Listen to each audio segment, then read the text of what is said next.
We're now moving into our final scientific session, which will be focusing on policy research, and I'm delighted to turn the podium over to Dr. Susan Weiss, from the National Institute on Drug Abuse, who will be co-moderating. Thanks very much. It's really a pleasure to be co-moderating this session, which is going to be quite a change of pace from what we've been hearing about so far, since we know that policy and policy research actually is much broader in many ways than the health effects, which I have to say I've really been delighted with what we've heard so far in covering the broad spectrum of both adverse and potential therapeutic effects of cannabis and the cannabinoid system. But policy has to be driven by the knowledge that we're gaining from these studies, but at the same time, we have to think about some of the unintended consequences that can happen depending upon the policies that we decide on. Even if we all agreed to what we want the end product to be, if we all decided, for example, that we wanted cannabis not to be available, we still have to figure out how to make that happen. And the current system that we have of prohibition has not made it disappear and has had some very serious unintended consequences, particularly the disproportionate criminal justice impact on minority populations. And as we've heard mentioned several times in this meeting, the Schedule I status of cannabis has also had an effect on our ability to conduct the research that we need to help inform policy. But as legalization is enacted, it's going to be important to see how that happens. If we create a new for-profit industry, like we already have for tobacco and alcohol, we could have serious problems since most of the profits come from the people who are heavy users or who are addicted, and creating another incentive to create more people who are heavy users is not going to be a good thing. However, there are many different models of legalization and decriminalization that can be implemented, and there are many factors that can be taken into account to mitigate the harms related to advertising, related to exerting control over the products that are available and determining what the appropriate taxation rates should be, and even earmarking some of the tax revenue for research, treatment, and prevention. And finally, there are also effects that have to be considered on social norms, which may impact use by some of the most vulnerable people that we are concerned about, in particular youth, and even pregnant women who may think that it's safe to use marijuana to control their nausea during pregnancy. So these are some of the many interesting questions that will be touched upon in this session and hopefully the discussion that follows. And we're very lucky to have some excellent speakers today. Mark Kleiman will be starting out. He'll be speaking first to set the stage in discussing what he thinks are the most salient research questions that we need to consider for developing good policy. And he will be followed by Rosalie, Pacula, who will talk about what she's learning and about how difficult it is to conduct policy research when the different states are implementing their laws in very different ways, and different consequences may result from that. And finally, we will hear from Stanton Glantz, who's been a champion of tobacco control and of finding ways to counter some of the tobacco companies' efforts in California to enhance, to reduce smoking and reduce the adverse health consequences of it. And after these three speakers, we're actually going to have two other very brief presentations, one by Rosalie Pacula and one by my co-moderator, Mike Hilton, and they're going to give you a demonstration of some of the databases that either are available or will soon be available that will be able to help people interested in doing policy research. So we will save the discussion until after that, and with that in mind, I would like to introduce Mark Kleiman, who is the chairman of BOTEC Analysis, and I just learned that BOTEC is I know it's an acronym, but it's back of the envelope computing. Which is a great name, and he is a world-renowned expert in crime reduction, justice, and drug policy. He is also a professor of public policy and the director of the Crime Reduction and Justice Initiative at NYU's Marron Institute. He will be discussing a cannabis research agenda for policy design. What do we need to know? Thank you.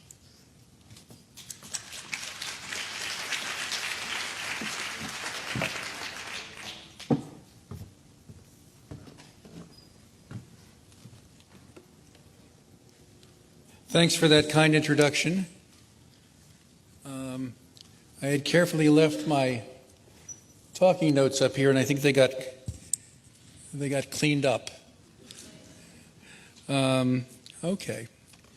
So now we'll see how well I can ad lib.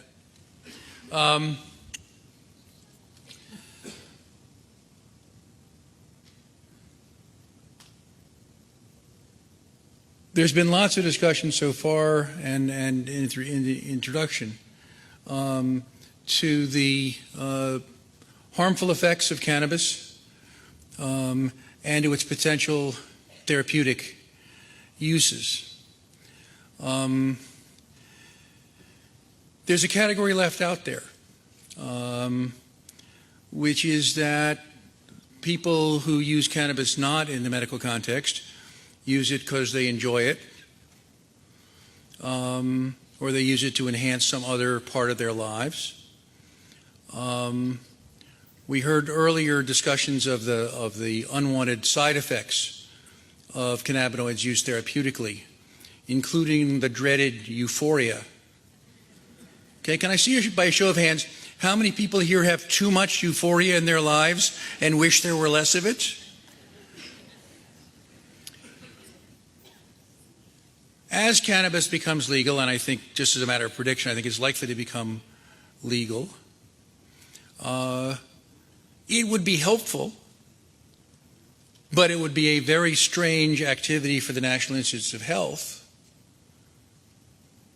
to study the ways in which people use cannabis to get psychological effects they want, to study what mixtures of chemicals delivered through what mode of administration, over what time period, with what frequency, generate those effects with minimal side effects, to study the formation of tolerance as something that somebody who's going to use cannabis on a regular basis might want to worry about, might want to inhibit. That is to say, we might want to study the use of cannabis. Not its therapeutic use, its use as a pleasurable psychoactive, and be able to give its consumers good advice about how to use it safely. Now again, if we think about the mission of NIAAA, there's some of that. There's some emphasis on safe drinking practices. I think some adaptation needs to take place. Okay, but from a strictly policy point of view, if we're just going to advise policymakers as opposed to users, what do we want to know? Well, we want to know user counts. The surveys do a pretty good job at that. We want to know heavy user counts. The surveys do maybe a less good job at that, since the heavy users are going to be concentrated in populations that the household survey, for example, doesn't catch, and that the high school senior survey doesn't catch, since many of them will be dropouts. But we'd also like to know consumption in physical terms. We can get from enforcement agencies an estimate of metric tons of cannabis. That's a little bit helpful, except, of course, cannabis products vary by a factor of at least 10 in their THC content. What we'd really like to know is how many hundreds of kilograms of THC is consumed every year. There is no attempt to calculate that number. To go from the user count and the frequency estimates we get from that and enforcement estimates about the THC content of various products to a number that's going up or down, let alone numbers we should care even more about, hours of subjective intoxication and hours of impairment. John Calkins has been doing some of those calculations with fairly grim results. It looks as if between 1992 and today, the number of hours that people spend stoned has gone up somewhere between a factor of 4 and a factor of 7. And that has not been a headline finding. All the headlines are about what fraction of high school seniors report that they used this year, which I submit to you is not a terrifically interesting number. One research task, or sort of research plus definitional task, is simply to define a standard dosage unit. An alcohol drinker can more or less control his or her consumption by counting drinks. Right? What's a cannabis drink? A puff is not anything like a standardized unit. I was told last night that some outfit in Israel has developed a vaporizer that will deliver a measured puff. I suggest that when we legalize cannabis, the government buy that patent and make those devices available at $5 a throw. Very important that people are going to be using cannabis learn to control their consumption. And to do that, they have to be able to take a measured puff or oral dosage, and they have to know the content of the material they're using.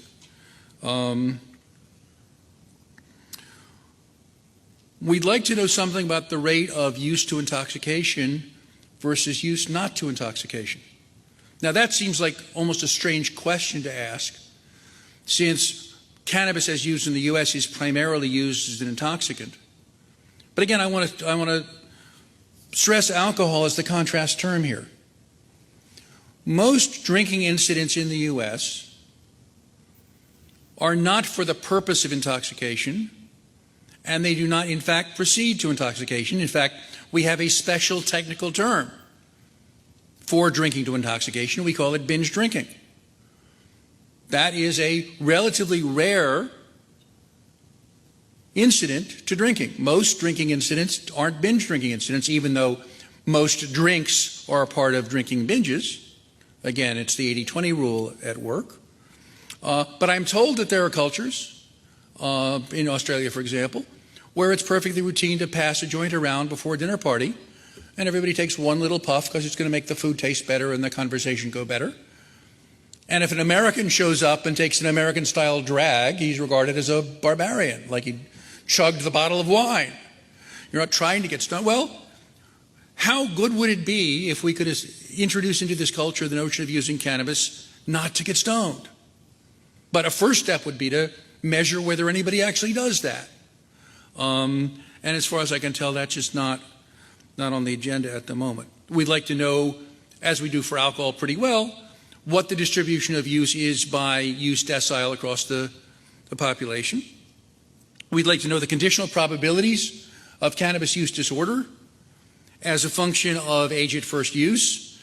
And boy, would it be good to know how much of that's causal and how much of it's just that people who are smoking a lot of pot at 14 have neglectful parents or other problems in their lives. We'd like to know how that risk of substance use disorder varies by mode of administration, by the chemical composition of the product. Is higher THC to CBD ratio dangerous? Probably. When my firm was advising the Washington State Liquor Board on regulation for the cannabis market in Washington State, we said you really ought to put a warning label on high ratio product. And they said, you know, that's a good idea. Tell us what the ratio is. So we went to the literature and we had to report back, Weiss nicht. Don't have a clue. We could give you a number, but we'd be making it up. And they said, you know what, we're a public agency, we can't just make it up. Look, I'm sure 3-to-1 or 5-to-1 or 10-to-1 would have contained some valuable information, but there wasn't a scientific paper that told me which of those was the ratio, above which there simply ought to be a label on the package. Now, look, nobody's going to win a Nobel Prize doing that study. Nobody's going to get tenure doing that study. But that's what policymakers need to make intelligent policy. And there's a great tension. Here we are. When I was a kid growing up, I read about the 1920s in physics and wondered what it would be like to be alive at a time when that kind of fundamental stuff was being done. And I am, right? Right? The brain stuff that's going on now, people are going to be writing about 200 years from now as spectacular achievement. But that doesn't bake us a lot of bread. And at some point, people have to take their eye off the ball of figuring out how the neurons interact and start looking at the way people actually behave and what policy decisions have to be made. So that's my plea for the day. We'd like to know what the persistence distribution is of cannabis use disorder. Right, we got an old Jim Anthony paper that suggests the median duration of the first spell of heavy use is something like 44 months. Has that gone up or down in the intervening 25 years? As far as I can tell, that study's not been replicated. We'd like to know something about patterns of recovery, in particular that mysterious spontaneous desistance that accounts for about 90% of recovery from substance use disorder and which we never actually look at as we study one after another ineffective treatment regimen. We'd like to know something about the long-term consequences, biological and behavioral. Some of you will know Olivier Marie's work from Maastricht University, suggesting that a relatively minor intervention in making cannabis a little bit less available to some of the students raised their grade point averages while everybody's grade point averages stayed flat. That's a very scary finding. Let's see some more of that. We'd like to know something about trends in problem use. Again, all we've got at the moment is John Calkins's calculations from NSDUH. Well, we ought to be able to do better than that. And we'd like to know something about the causes. Right? So we know that there's been a vast increase in heavy use. Is that because there's been a change in the composition of the material? Is it that the super pot is actually more dangerous? Right? Vast increase in heavy use, not accompanied by a vast increase in total use. Total prevalence is only up about 50% as heavy use is at least quadrupled.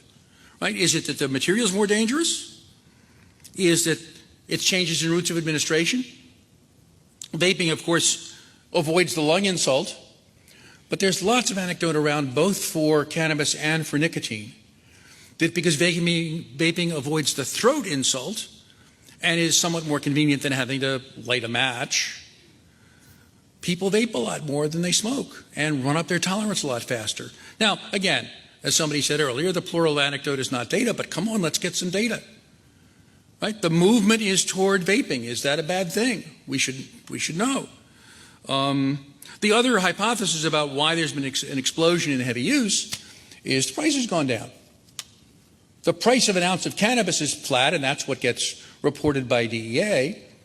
But since the THC content of that ounce of cannabis is up a factor of 4, 6, 8, you pick it, the price of an hour stoned has fallen radically. And roughly speaking, as far as I can tell from the numbers, the price of an hour stoned is down about a factor of 6, and the number of stoned hours is up about a factor of 6. Unit elasticity, who'd have thunk it? We ought to learn a lot more about that, because one of the decisions that's being made right now by people who aren't thinking about it in the states that are legalizing is, what's the price going to be post-legalization? And the answer at the moment is way too cheap. Nobody's putting the kind of control regimes in place that would keep cannabis at something like its current illicit price. I think the lesson of the Netherlands is you can have legal retail availability for adults and not a big increase in heavy use as long as the price doesn't go down. But if the price of a joint goes from $4 to 25 cents, which is roughly what's going to happen under legalization, very hard to believe we're not going to have further increases in very heavy use. Then, of course, we can look at changes in availability, changes in attitudes. Boy, if I hear one more time that risk perceptions drive use, I'm going to scream. Right? Risk perceptions are way down. Use among teenagers is not way up. I mean, at one point do you say, that was a nice hypothesis for a while until it turned out not to be true. And the problem with that hypothesis is it leads everybody who reads a study to say, is there some way I can use this result to scare a 15-year-old? That's not a healthy attitude for science. We need to know something about cross-elasticities. Right? What's the consequence of increased cannabis availability on the use of all the other drugs? And again, I want to cite John Calkins here. The one drug that people aren't asking about is nicotine. I'm very worried that cannabinoids and nicotine are going to turn out to be a combination that people like, and that we're going to get an upsurge in tobacco use, or at least in nicotine use, as a side effect of cannabis legalization. I thought we were going to get a decrease in heavy alcohol use. The data so far, absolutely no evidence of that, but Rosalie and Rosanna Smart and others have reported substantial changes in opioid use. That's the only bit of good news about cannabis legalization I think we've had in about the last 4 years. But we need to know more about that. Angela Hawken promises in April at the Cannabis Summit we're running in New York, she will have results from what happened in Washington State when they stopped testing probationers and parolees for cannabis, but kept testing them for other drugs. What happened to their opiate use when they were no longer under enforcement pressure not to use cannabis? So watch that space. It's a key fact. And those cross-drug effects seems to me are likely to die, given the relatively modest damage done by cannabis compared to alcohol, tobacco, and the opiates. The cross-drug effects may be more important than the main effects in making cannabis legalization on balance a good thing or a bad thing. We need to know a lot about cannabis production and commerce, both under illicit and under licit conditions. And again, we'd like to know a lot more about the subjective effects, how they vary with chemical composition, and in particular, how they vary with the composition of the other, somebody said 400 earlier today, active agents, presumably interactive agents. So here's a research agenda. We ought to know as much about cannabis as Pillsbury knows about brownie mix. We should have tried 1,000 different combinations of cannabinoids on 10,000 different non-medical users and asked them how it made them feel. Again, not obviously of interest to NIDA's agenda. It's not therapeutic, and it's not about substance use disorder. But if we're not giving people advice about what kind of cannabis will have what kind of effect on them, they're going to be getting that advice from the bud tenders. We should be able to compete in that market. So, again, I would say a main research agenda as cannabis becomes a legal drug is to help people use it safely, to get the effects they want to get from it, rather than persuading them that they don't want those effects. Now, all right, so I've got a minute and a half left, and you will notice that I have not used the word neuron. This is no accident, comrades. The neurobiological discoveries we've made around cannabis are spectacularly important and help us understand the brain. None of the key policy questions will be resolved by discovering a third cannabinoid receptor. I simply can't think of a single case in which the fact that I know that there's CB1 and CB2 helps me make cannabis policy. What we certainly don't need is a bunch of newspapers showing fMRI slides and saying, therefore, cannabis should remain illegal. Right? That's simply not a scientifically reachable conclusion, because, of course, it leaves out the cost of continued illegality. Same thing with the discussion earlier today of impaired driving. What's the risk of impaired driving compared to the risk of getting a DUI conviction? Relative risk of 2 sounds really scary if you're an epidemiologist. What it means is that driving 20 miles sober is as dangerous as driving 10 miles stoned out of your gourd, right? Relative risk of 2 is less than the relative risk of using a hands-free cell phone, which is legal in every state in the country.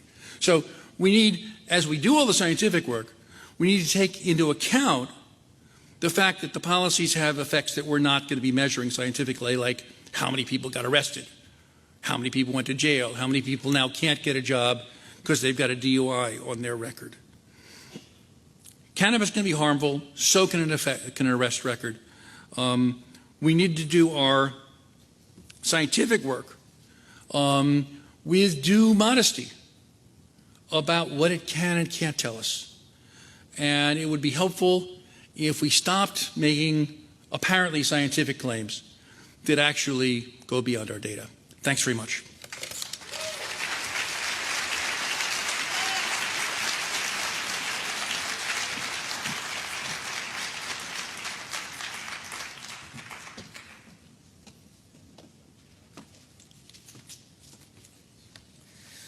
Our next speaker is Dr. Rosalie Pacula, who is one of our star policy researchers that NIDA supports. She's a senior economist at the Rand Corporation and a professor at the Pardee Rand Graduate School. She is going to, the title of her talk today is The Effects of Liberalizing Marijuana Policies on Use and Harms, Why Research Has Not Told Us Much. Well, thank you very much. I'm not as bold as Mark to try to talk about the policy and what we can learn from it without a few slides.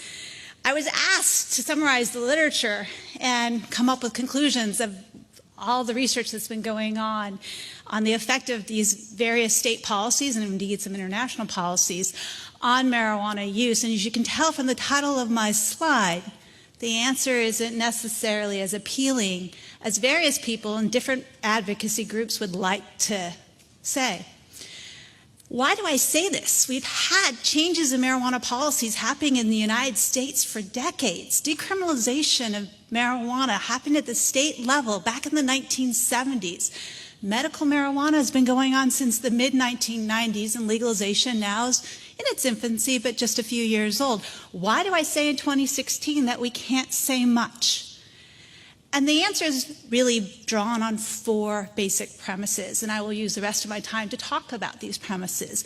First, much of the research that's been done ignores the very important policy heterogeneity that exists in these state policies. Names and labels get used and thrown out and reused in the literature and reused by scientists without a true understanding of what that policy actually is. Often, the analyses ignore that policy isn't stagnant within the same jurisdiction. It can change and does change over time because of changes within the jurisdiction as well as federal position. Third, there's a lack of specificity in the timing and when these policies actually changed over time that cause people to make inconclusive or get mixed results because they ignore these changes thinking they're using a very rigorous structural design to analyze this, but ignoring that the policy is really stagnant. And finally, I think a major fault of the research is that we've been focused on the wrong margin of use, something that's come up many times in this conference, but reiterated by Mark. We pay a lot of attention to prevalence, and we aren't paying attention to other measures of marijuana use that might be more relevant for understanding the potential harm. So like I said, I will now talk about each one of these in a bit more detail. First, let me explain, if we're going to be talking about the heterogeneity in marijuana policy, let me make sure everybody's on the same page with the same definitions of what we mean by marijuana policy. There's actually quite a spectrum of marijuana policy in general, from prohibition on one side to legalization on the other. And that makes it sound like there's these nice four clean buckets. That's absolutely not the case. Prohibition, while it refers to having tough or mild criminal sanctions for possession, use, cultivation, distribution, sale, that prohibition could be actively and aggressively enforced with harsh punishments, or it could be mildly ignored, left on the books with a policy of non-enforcement. We have examples of that in the world. Decriminalization, which is going to be a focus for a little bit of my talk, is a policy that has been around, as I said, in the United States in the 1970s. It's a policy in Spain and Portugal. These policies are not the same policies, folks. Decriminalization, by definition, means to take away the criminal status associated with possession and use, sometimes cultivation, of marijuana. Take away the criminal status and reduce the criminal penalties. Sometimes they can retain tough criminal sanctions on growing, processing, and sales, usually as well. Sometimes cultivation is included.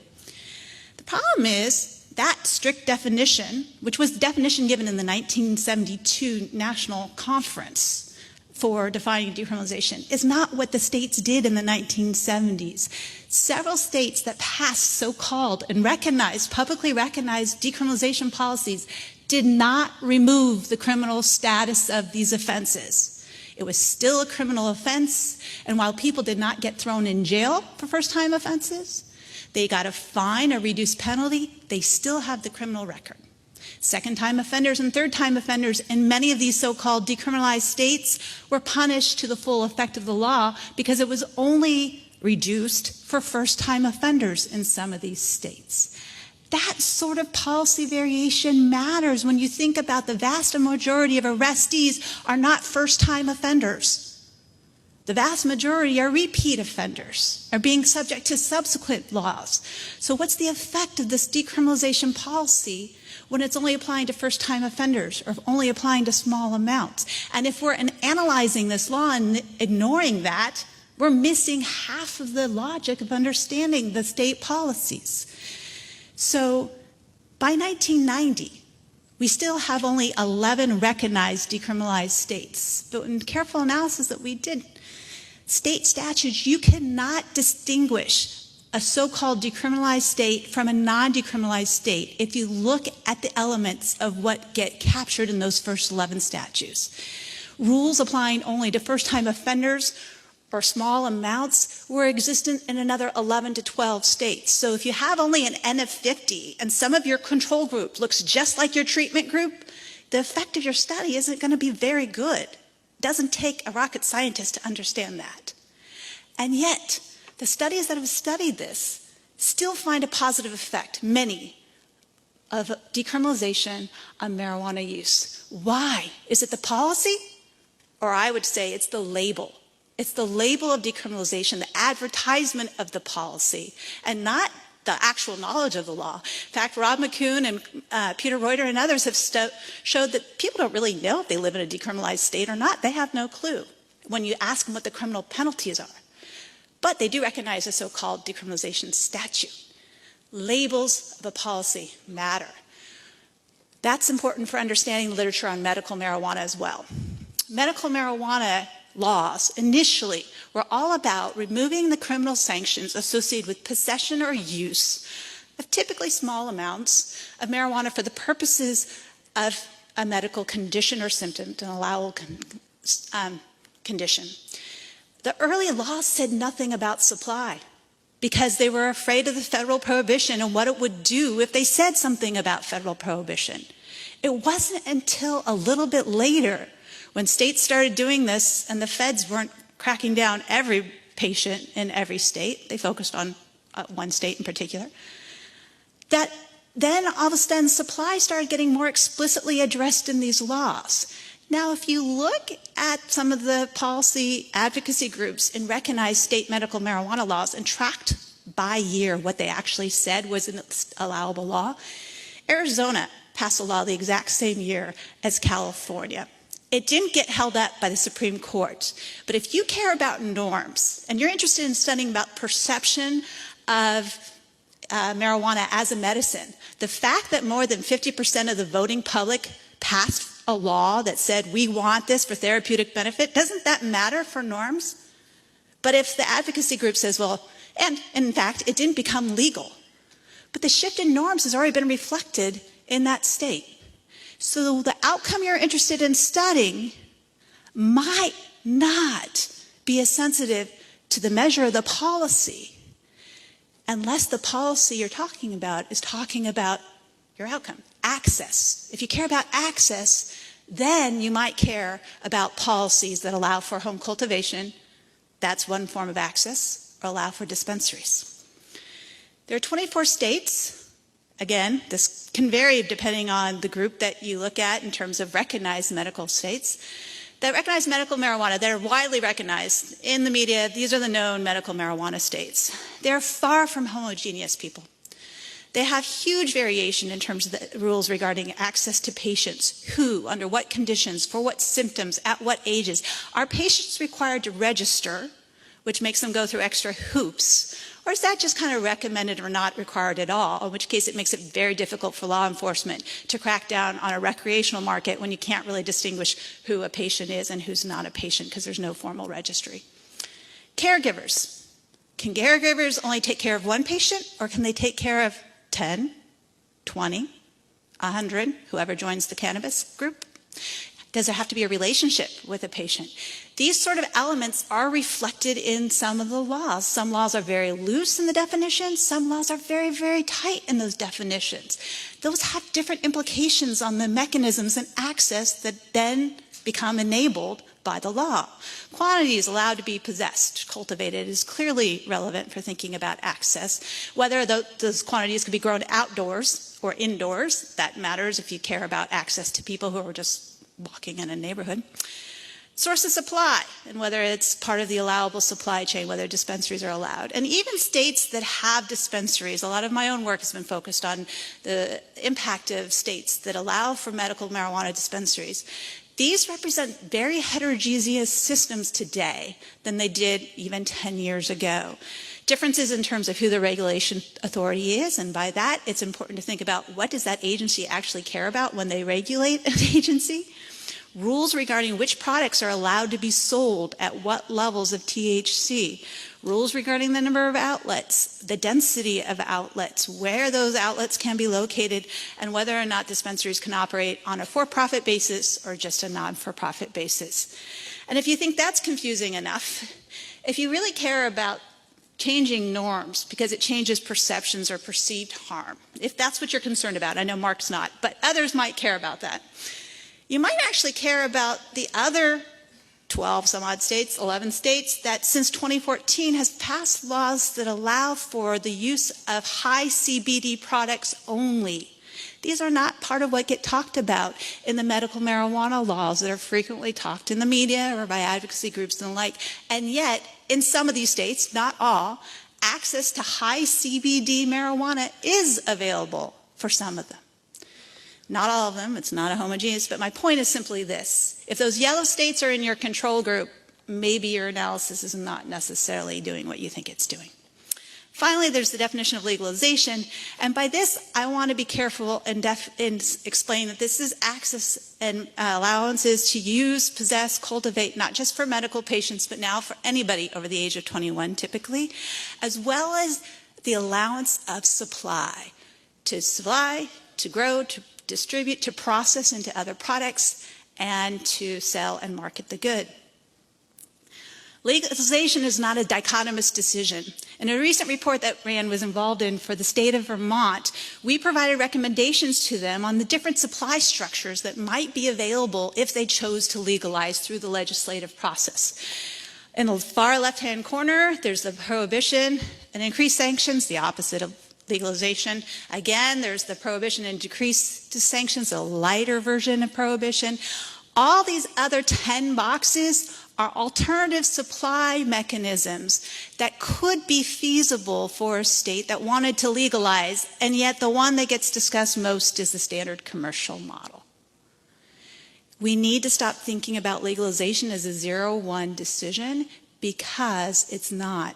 Moreover, that just mentions aspects of the supply chain. In addition to that decision of how we're going to provide supply, there's the question of what's going to be allowed to supply, which products, what types of additives, what mix of THC and CBD are going to be allowed, what sort of product labeling, what packaging, child tamper-resistant packaging, is that going to be required?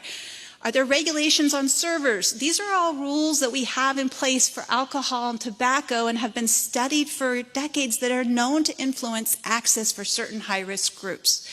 These are aspects of legalization that aren't being carefully studied when we look at either medical marijuana or legal marijuana. It matters. We talk about taxation, but taxation in the case of legal marijuana is also an interesting subject we can get into in more detail. So if I haven't made it perfectly clear, the policies are extremely heterogeneous, and the current research not only ignores that heterogeneity, and not all the research, but a lot of the early research ignored that heterogeneity and also ignored the changes that occurred in the implementation of it. Let me give you just three quick examples about how implementation might matter in terms of interpreting the effects of policies in these studies. First, there's the time lag between a policy actually passing and when it actually gets fully implemented. Many people are familiar with the legalization that occurred in Washington and Colorado in 2012. One state, Colorado, allowed for immediate home cultivation. One state did not, Washington. Both states allowed for stores, but they didn't open until 2014. So if you're going to analyze the effect of legalizing in Colorado and Washington state, and you're looking at the change as of November 2012, what are you representing that's common between the two states? Nothing yet, in the sense that one allows for home cultivation, one doesn't. One has an increase in access right away, one does not.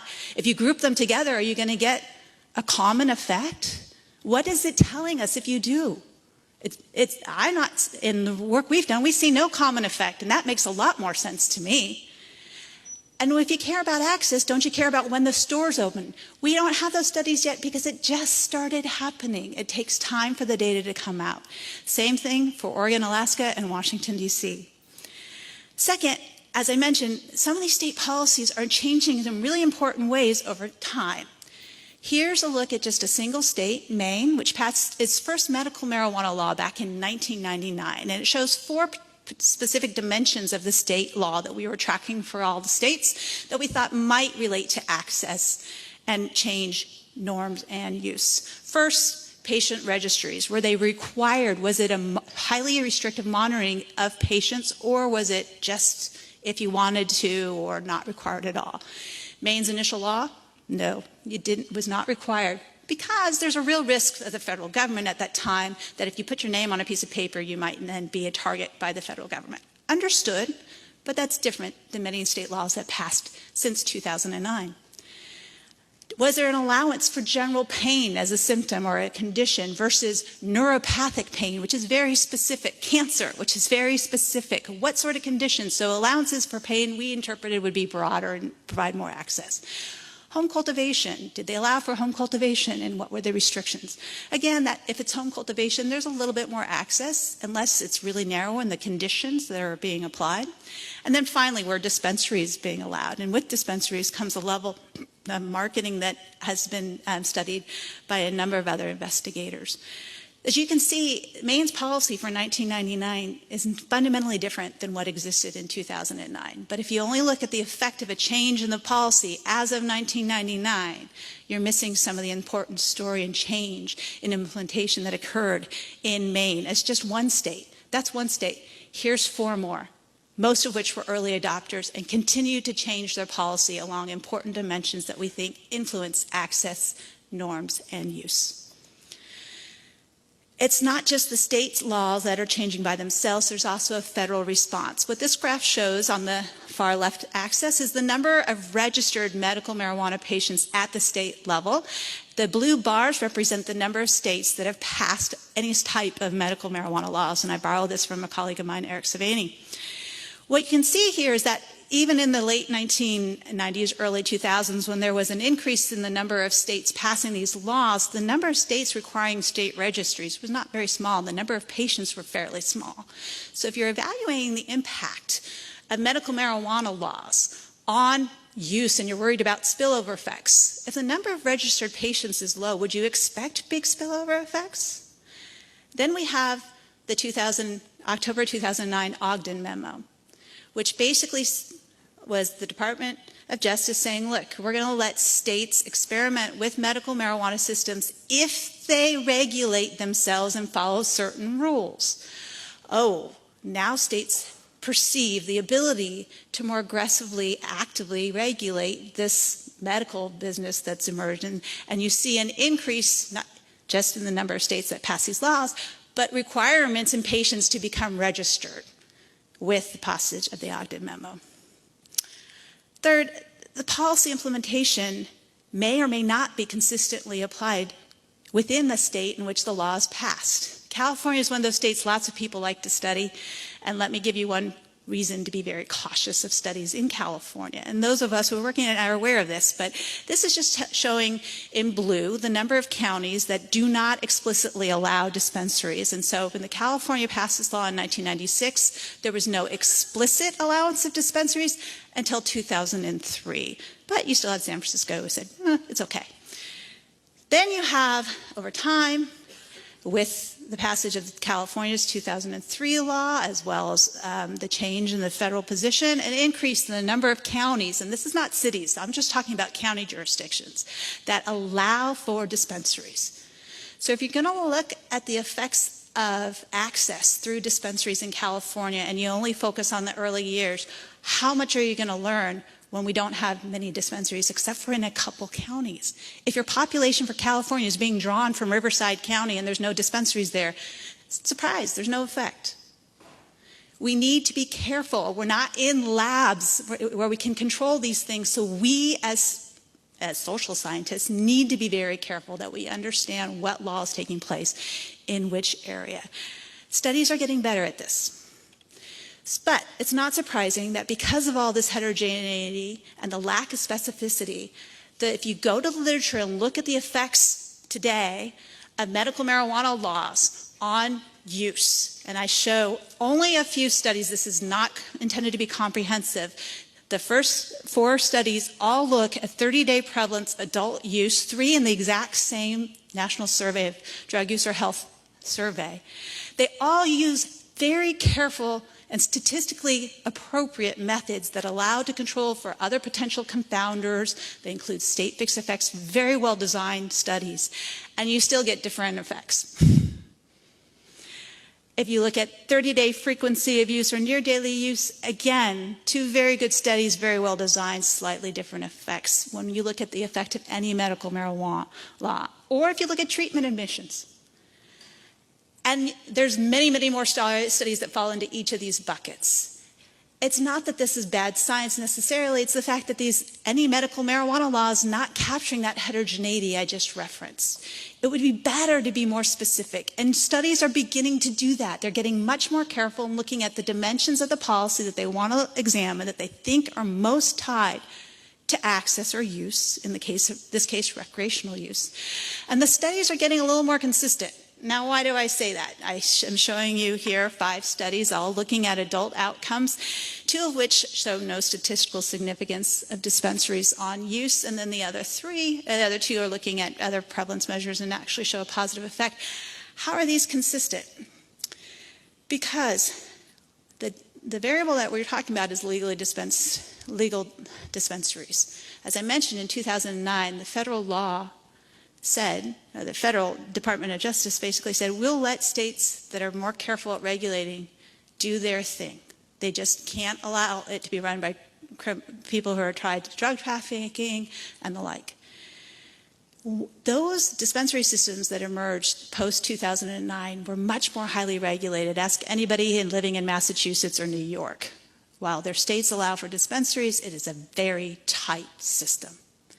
That's not the same dispensary that exists in California. And maybe we need to stop thinking of this as a simple dichotomous measure. Rosanna Smart, a graduate student at UCLA, has done exactly that, and now is changing again, because the change that continues to occur in these policies is thinking about this policy in a more dynamic way and identifying it in terms of strict restrictions on dispensaries or looser restrictions. Loose restrictions are positively associated with marijuana use, very consistent to the early analysis of the early laws. What about youth? What about the findings for youth? Unfortunately, it's just as much of a quagmire in that early studies, that you can find studies that find no effect on youth. You can find a really good study. Anderson and Reese Hansen have done great studies that are showing actually medical marijuana reduces youth use of marijuana. Again, using any marijuana policy, you get a hodgepodge effect. You can get a negative effect. You can get no effect. A few studies found a positive effect, although those were generally reversed with more sophisticated analyses. And in this case, the inclusion of a dispensary variable alone hasn't changed that finding. In general, most of the studies are suggesting no significant effect of dispensary access on youth use of marijuana, with the exception of Rosanna Smart's study, which is beginning again to conceptualize the concept. We're not just talking about any dispensary now. We're going to think about dispensaries that are tightly regulated, a tightly regulated market versus a non-tightly regulated market. And there she does find scary results for youth. Finally, the focus of a lot of these analyses has been on prevalence. And as Mark and others have said, that's really not the margin that we should care about the most, even if we're talking about youth use. Maybe that's not the most relevant measure. What I show here in the first top left-hand bracket is this trend according to the National Survey of Drug Use Health in 30-day prevalence of use, but it's broken down by infrequent users in blue, light users in red, medium, meaning 3 to 10 times in the past month in green, and then heavy users or near daily users. Unlike the other trends, which didn't start to increase until after 2009, heavy use has been increasing since the very beginning, which is a point Mark made. It's seen even better in the second graph here, the bar graph, where John Caucus, Bo Kilmer, and colleagues looked at the number of days of use among heavy users and shows that over time this is growing only for this use group. That's not going to be captured in a prevalence rate. It's only going to be captured if you look more closely at level and intensity of use. This is showing a graph of treatment episode admissions. The blue top bar is showing you the trends in any treatment admission. We've seen this earlier in the conference, a rise over time in the number of people who are showing up in treatments with marijuana as the primary substance of abuse. The red line takes out all criminal justice referrals, because we know the criminal justice system is one of the main ways people gain access to treatment. And there's still been an increase in per capita admissions to treatment where cannabis is the primary result.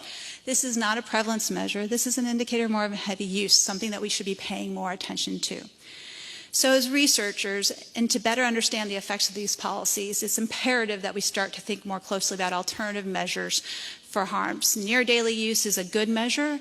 Levels of intoxication per use episode is absolutely necessary and not something that current large surveys are looking at. I was thrilled to see from this conference that many investigators are trying to come up with alternative ways of capturing intensity of use in a single use episode. We desperately need more information to know if these policies change that in any way. Simultaneous use with other substances has been raised already. E-cigarettes and blunts, two common ways of using with tobacco. In the case of alcohol, we're basically talking about simultaneous use and not just use in the past 30-day episode. Those are not the same things. And then finally, paying attention to the types of products and how they're being consumed. We care immensely about whether or not dabbing is increasing or not. And from a public health perspective, advocacy groups care about that too. Even people who want to reform the policies care about dabbing. Edibles, to what extent are edibles being the primary form of consumption, and does that lead to higher rates of unexpected reactions in inexperienced users? That doesn't mean all edibles are bad. It just means maybe we need a lot better packaging and understanding of those products because of the potential risks that come with them. So to summarize, why I think that we can't say much from the current literature despite decades of science and policy transition here in the United States. We need to know about the policy. We need to pay attention to the policy heterogeneity and what it is about these laws that we think should, based on our theories, influence perceptions, influence access, influence recreational markets or medical markets. It's important to pay attention to how they get implemented over time within a state, over time, and how does that get modified with changes in federal positions. We know that there's a presidential election coming. There could be a lot of change in how states are implementing their laws depending on what the new president decides to do. And then finally, we need to be thinking about relevant measures. So overall summary, what do we know? We know liberalization policies are actually happening. They're all over the place. It's not just in a particular state. They're evolving within states. We're beginning to pay attention to these dimensions. Current science is already telling us certain dimensions are more important in terms of increasing access and potentially influencing the recreational market for medical marijuana laws, and maybe we need to be thinking about how those regulations should be shaped for legal markets. Medical marijuanas are clearly showing an increased impact in use for adults, and that's just basic prevalence or near daily use. We aren't finding effects for adults based on how these policies have been studied or for youth. We haven't been finding effect based on how they've been studied thus far. But Rosanna's smart work raises a question of whether or not we've been thinking about that the right way. We need to understand how these policies are going to continue to influence the evolution of products and what the change in the efficiency of delivering of THC, the intoxicating substance, is to consumers, both for adults, which might not be terribly harmful, or youth. And then we want to know about policies and their influences of simultaneous use with alcohol and tobacco, something that I know the next speaker is going to be talking a lot more about. So thank you.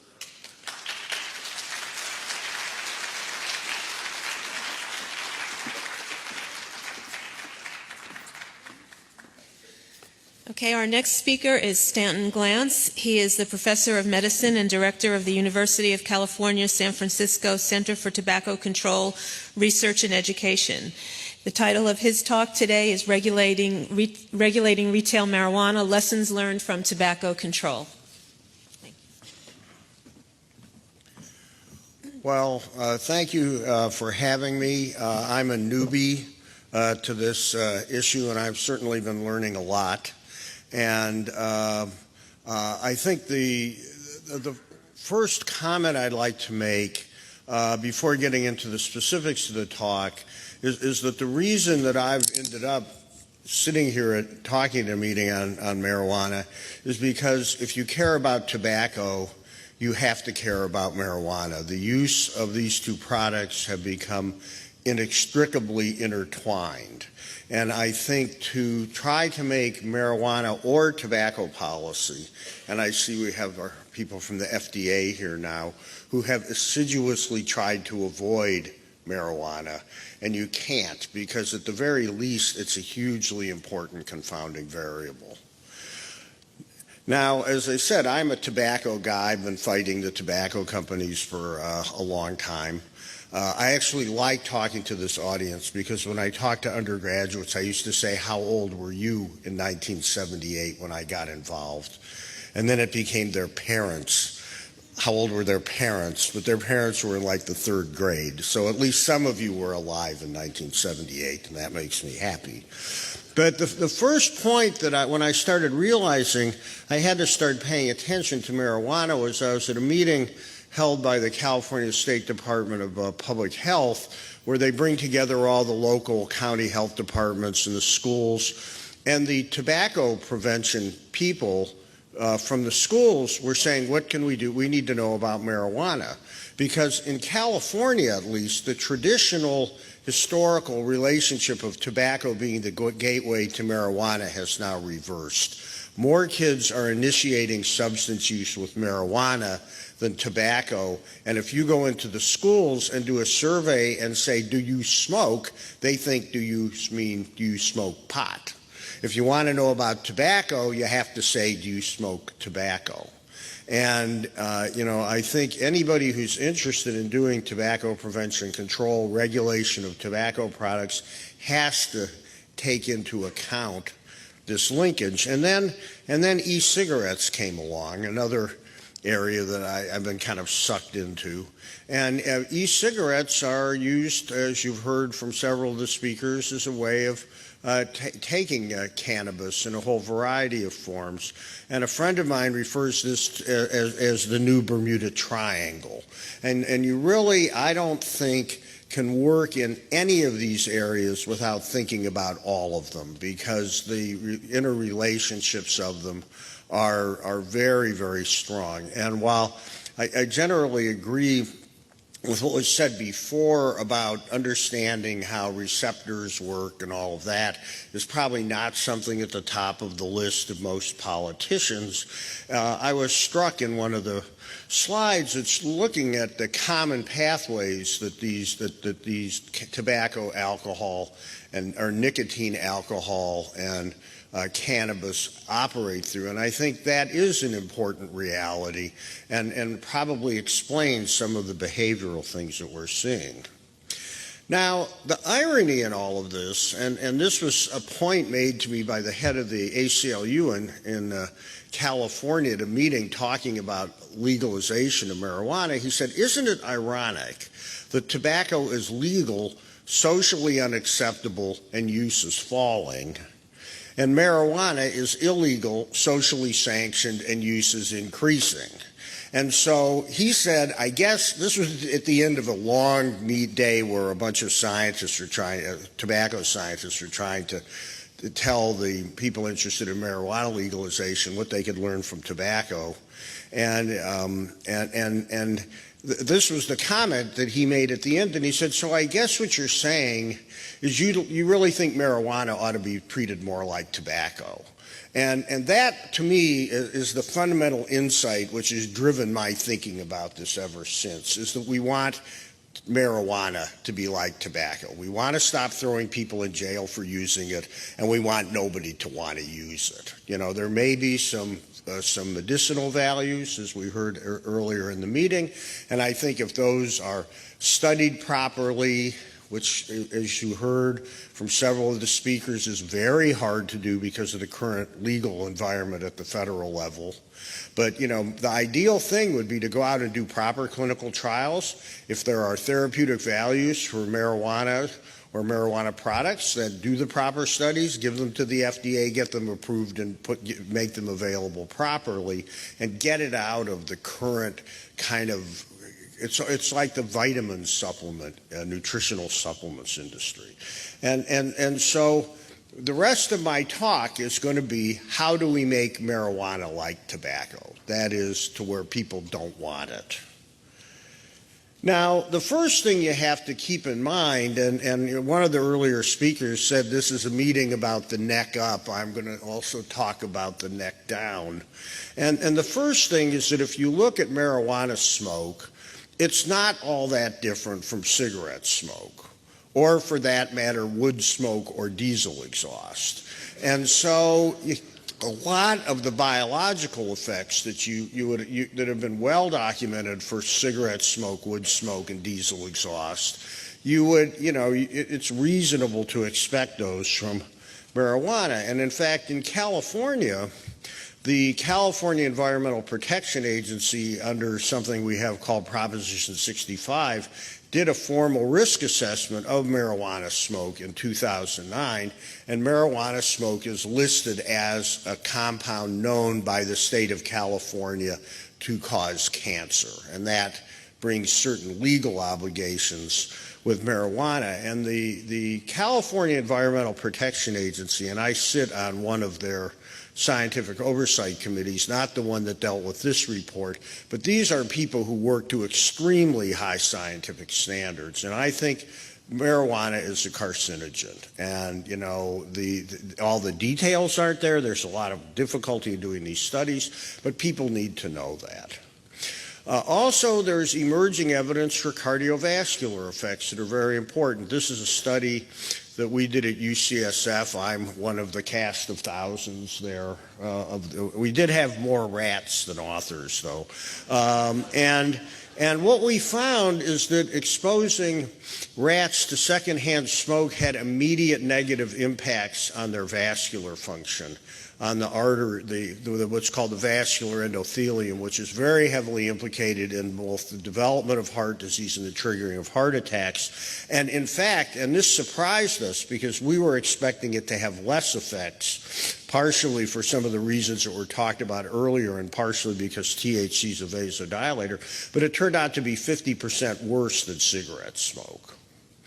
And so while the details, are not all well worked out for all of this, I think prudent public health policy means that in moving forward and thinking about what are we doing as we're unleashing this new market, we should just presume that these products are causing cancer and heart disease. Now, as several other people have said, the situation is changing very quickly. You know, this is the current situation. These are more states that will, a very good chance, will legalize retail sales, next year. And if you listen to the debates, the public policy debates around this, The real argument, and you heard a little bit of it from the earlier speakers, it's really being framed as a criminal justice problem. You know, we're throwing a lot of mostly young black men in jail. I mean, just listen to Bernie Sanders, while we're letting Wall Street barons ruin the economy. This is not fair. It's costing a fortune. It's a failed policy. I totally agree with all of that. And then the other side of the debate is the just say no, the prohibitionist policy, which is also, in my view, been a failure. It's evidenced by all the statistics you saw about how much marijuana is being used. But the real change which is coming, and it's not quite here yet, is the money, okay? All of the discussion up until this point has been talking about the market as it exists today. I mean, what you heard in the last two talks, which is complicated enough. But the people driving a lot of the legalization movement are changing now. From, the medical marijuana people, the kind of hippy-dippy people, the, mom and pop marijuana things, to venture capitalists. The California Legalization Initiative is being backed by a guy named Sean Parker, who's one of the two initial investors in Facebook. He's a billionaire. And Rachel Berry, a researcher who works with me, I sent her to a meeting in Chicago last year on marijuana opportunities, and she didn't see a single hippie there or a single, medical dispensary. It was guys who probably weren't smoking because they know it's not good for them, but who are seeing green and dollar signs. And that, to me, is the scariest thing about what's happening, because I think we are on the verge of the creation of the new tobacco industry, with all of its money, with its marketing power, with its ability to do product design and product manipulation. I mean, a cigarette, as David Kessler, the former head of the FDA, is fond of saying, a cigarette delivers the drug nicotine more precisely than most pharmaceuticals. And a cigarette is not like a joint. It's not a little bit of tobacco wrapped in a paper. It's a very highly engineered, highly designed product designed to optimize its addictive potential and maximize sales. And that's what's coming. And the other thing that's coming with that is campaign contributions and lobbyists, which are going to make doing anything very, very hard, even harder than it is now. And this is a projection from one of the business tracking services that's following this, and they're just seeing explosive growth in this market. And in fact, the tobacco industry is all ready to go. We have at UCSF about 90 million pages of tobacco industry internal correspondence. That's a whole other story. They kind of fell into my lap now 21 years ago.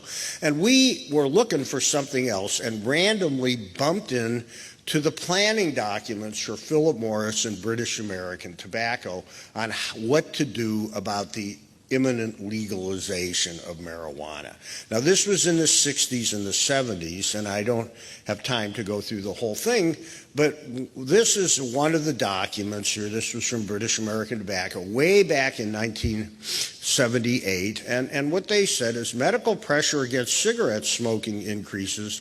There is little sign of similar pressure against marijuana. And, this is like a good mark. Now, we never quite figured out exactly what they decided they wanted to do. They were seeing it as a potential competitor. And the question is, should they get into the business? They certainly know how to do it. Or should they try to, compete with them? But they did detailed testing of the products. They looked at product engineering.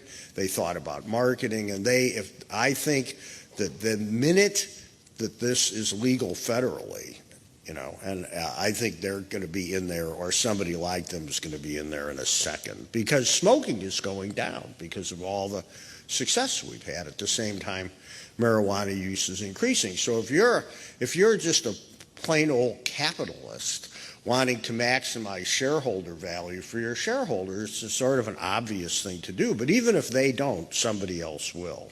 So my one hope for avoiding a catastrophe is to come in and concurrently with legalization put in place a strong public health framework to do exactly what the guy from the ACLU said at that meeting, and that is make it so nobody wants it. And I think in order to be successful, we in a way can't wait until we get all of these questions answered and deal with all the scientific complexities, because by the time we've done that, it's going to be too late, because the new tobacco industry will be there and will be like we're having to do trench warfare with the cigarette companies and their PR people and their politicians and their lawyers. And so what would a public health framework look like? And I think there is an opportunity to do this because of the pressure for legalization. And if the political price of legalization was to have a genuine public health framework, that might be doable. And plus, the current forces in the marijuana market, the dispensaries, the small-scale farmers, they don't like the cigarette companies and these big corporate interests any more than I do, except for the ones who are hoping to sell out to them and make loads of money. A second really important point, and this may conflict a little bit with what I said before, is that research has really been the key to success in tobacco control. The fact that we have high quality evidence that's widely accepted in the scientific community has really been the key to the progress we've made. The evidence that secondhand smoke is bad, the evidence for the effectiveness of tax policies and other things. It's helped to move the political discussion, although we're at a different point in the marijuana debate because we don't yet have the tobacco industry in marijuana. But things that need to be studied are health effects. I think there's enough evidence to know they're there, but we don't know about them in detail. Knowing what kinds of interventions are actually effective for reducing or preventing marijuana use, particularly the kind of problematic use you heard about earlier. Knowing what it's actually costing society. A lot of states are going at this and looking at it as a great source to get tax revenues without really thinking about what it's really costing them in terms of the added cancer, heart disease, and much less the kind of other things that have been discussed earlier at the meetings. Another thing that's very important, and this is a lot of the kind of work I do, is to look at the industry itself as a disease vector.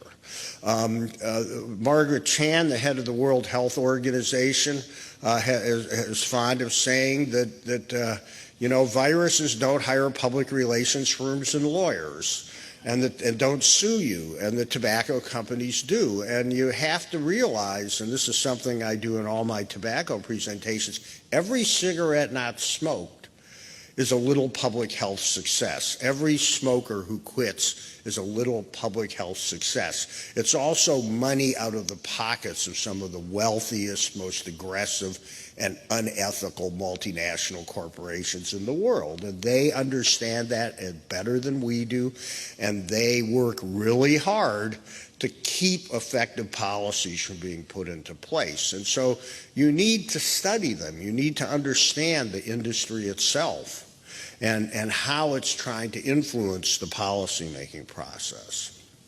And you also need to understand the policymaking process. And as you just heard, that is easier said than done. Even leaving aside all of the political stuff, just knowing how do you quantify a law? How do you measure a law? How do you do this when everything's a moving target? Although from a statistical point of view, I think it's great because you have more variance. So theoretically, it should be helpful.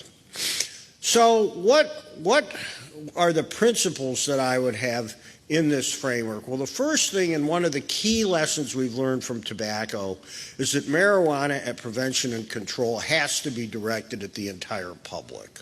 You cannot separate children from the rest of society. That's one of the great lessons of tobacco control. In fact, they even used this in an ad in California, get me the adults and the kids come for free. Kids want to be grown-ups. You can't say, I'm a grown-up, it's okay, but you shouldn't do it.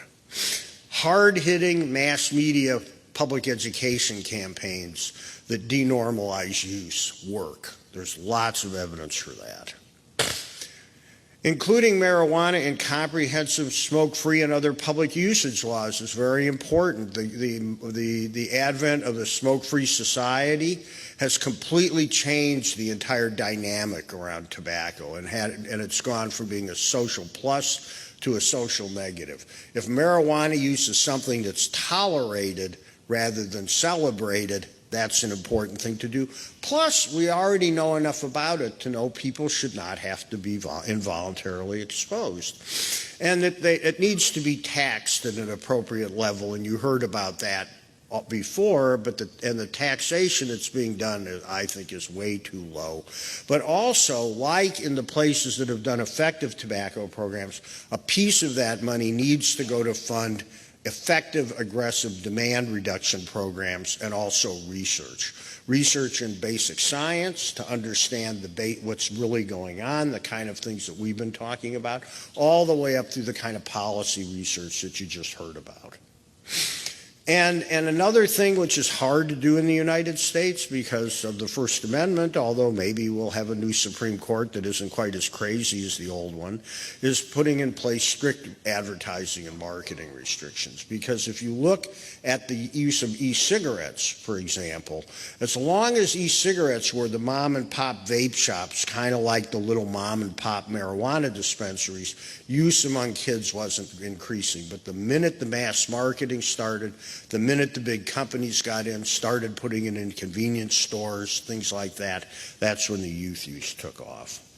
And we need really strong graphic warning labels to warn people. And the last thing is that alcohol, which if you look at the laws that have passed so far, they're all using alcohol as the model. It's not the model. If you look at use by young adults, cigarette use was 13%, marijuana was 19%, and alcohol was 63%. And you know, the last thing we want to do is move marijuana use up to where alcohol is. What kind of warning labels do we want? This is a good warning label. I think it's from Brazil. This is the warning on alcohol, okay? It's written at way too high a level. It's written for lawyers to read. Nobody pays any attention to it. These are the warning labels in Colorado and marijuana. You know, they also hand out a magnifying glass to help read them. I guarantee you these are totally useless, totally useless. The only thing they're doing is providing legal protection for the companies. And we need to protect the policy process. There's a global tobacco control treaty called the Framework Convention on Tobacco Control that 180 countries, not including us, have ratified.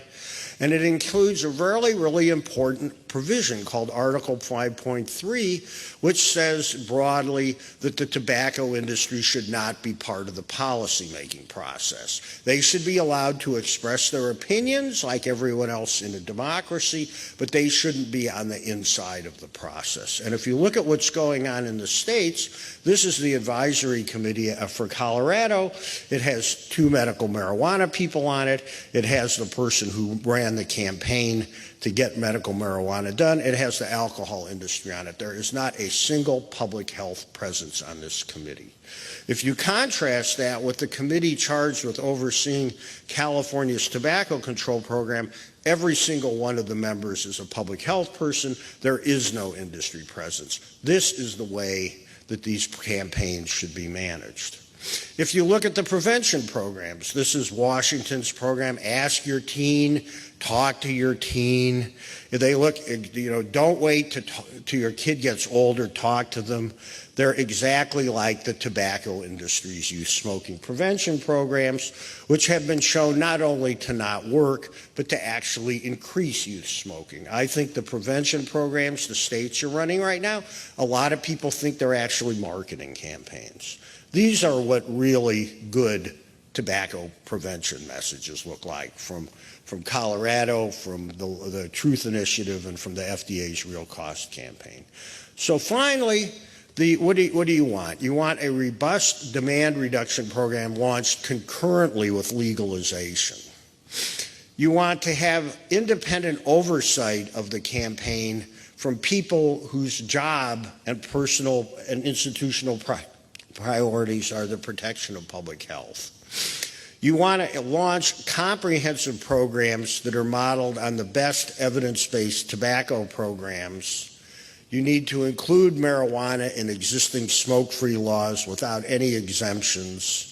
It should be taxed at an appropriate rate, and some of the money go into research and prevention. And marketing and advertising should be as severely limited as you could possibly do from a legal point of view. So in closing, what do we know? Tobacco and marijuana use, especially among youth, are intertwined.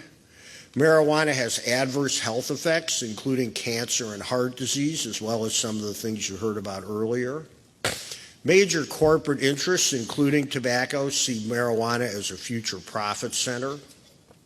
Protecting public health has not been a priority in any of the marijuana legalization so far, and tobacco, not alcohol, is the model that we should be looking to. What do we still need to know? Well, while I think we know enough to know that there's cancer and heart disease effects, there's lots more to know about the details of it. We need to have better understanding of the evolving patterns and determinants of use of not only marijuana, but co-use with tobacco, alcohol, and other drugs. We need to figure out how to warn people about this, something one of the earlier speakers talked about, which is easier said than done. We need to know what the most effective tax policy would be, and we need to understand the industry as a disease vector, including how it tries to influence the policymaking process. So thank you for your attention. I hope that was interesting.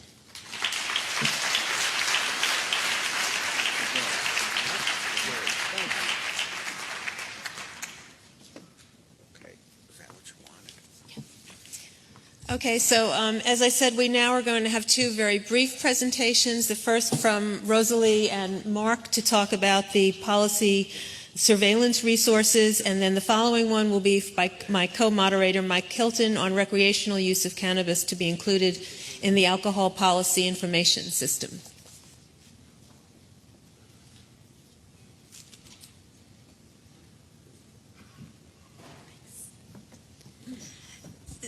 So I was asked to discuss the availability of existing data in which to evaluate medical marijuana laws and to some extent recreational laws, using information other than that put out by advocacy organizations. And there are a couple systems that are currently in place, a few groups that are doing this. But one in particular that I believe is a valuable resource for researchers because it's being done in an incredibly systematic way that's consistent with our approach to other areas of public health law.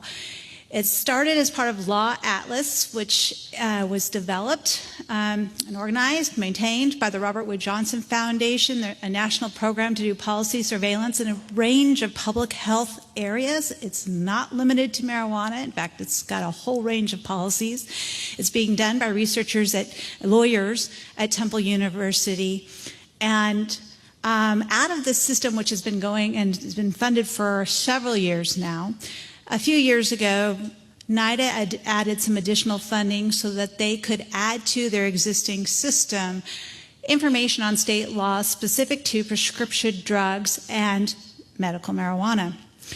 This has been implemented quite effectively and is available to anybody who wants to do it. It's longitudinal. They look at the laws, and I'll show you a little bit about that, and track them going forward.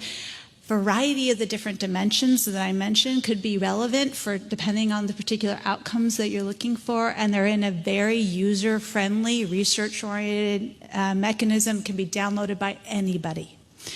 I have learned that they are also being evaluated right now to do some follow-up work to track longitudinally information on legal cannabis. So it's a valuable resource. It's not one that I take any credit for, although I'm happy to be a spokesperson for it because I think it's a tremendous resource for all researchers.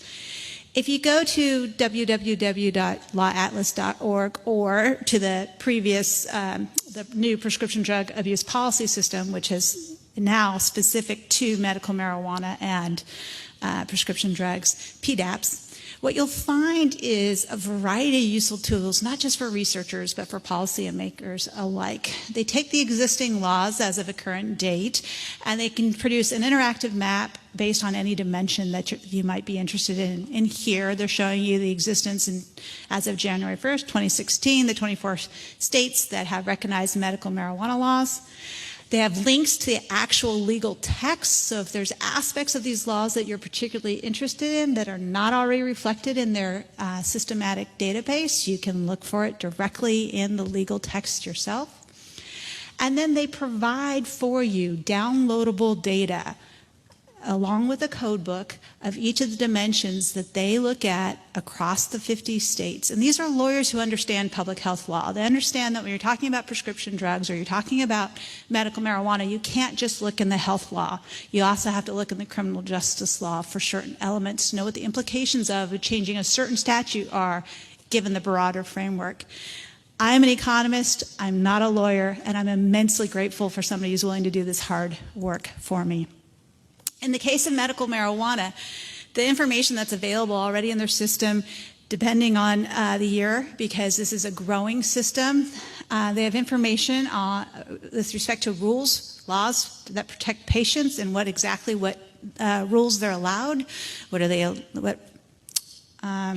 enabled to do in each of the state, caregiver rules, dispensary regulations, and recently they've added product safety laws.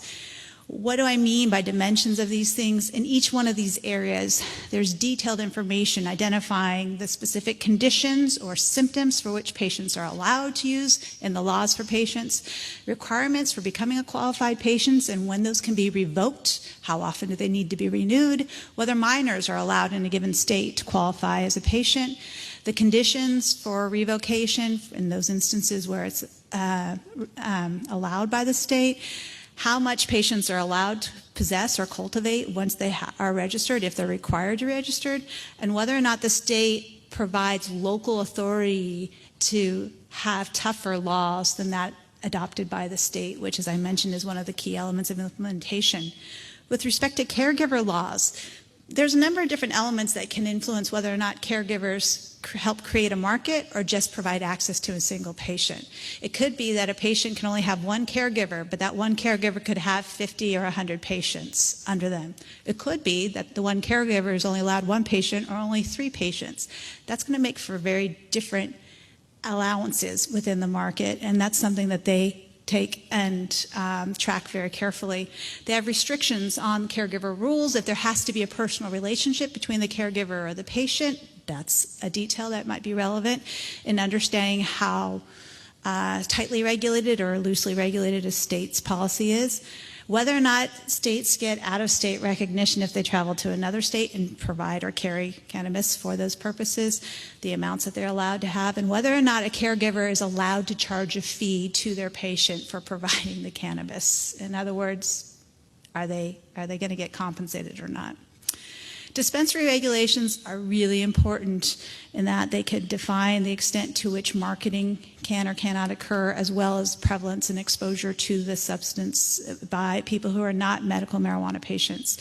Regulations in terms of location, the agency responsible for regulating them, whether or not localities can ban dispensaries in a given state is part of what's being tracked here, what the licensing requirements are, whether there are fees, how high those are, whether they have to be done annually, whether there's rules on employees and who can be hired and who can serve, as well as whether or not a state allows on-site consumption within the dispensaries. You can go to the webpage right now and do a click of the button and it will show you a beautiful map that there's 13 states that allow for on-site consumption in dispensaries.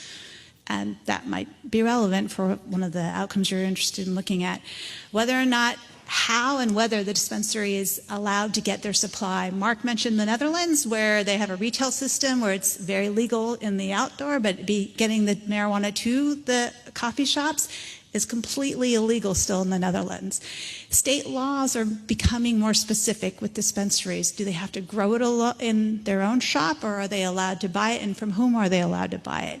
This system is actually tracking that sort of information, which may influence access and availability. Products, where they could be placed, where they could put advertisements for the dispensaries, are part of these state laws. These are things that are not uncommon if you've studied alcohol and tobacco. The rules for medical marijuana are growing in this sort of dimensionality and is actually being tracked. Product safety laws, which are very important, I believe, for most medical patients. If you are someone who suffers from a severe immune system deficiency, you really want to know that your product is being tested and then pass those tests for mold and pesticides.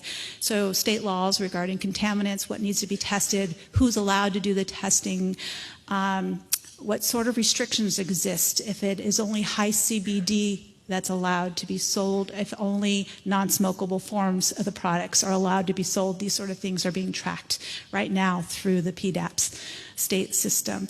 Information about media and advertising restrictions for particular products are being tracked, although as Dr. Glantz shows, some of these labels might not be terribly informational. And then rules regarding disposal of marijuana waste. So that's all the information and the various dimensions that are being tracked right now through the PDAPS systems for medical marijuana.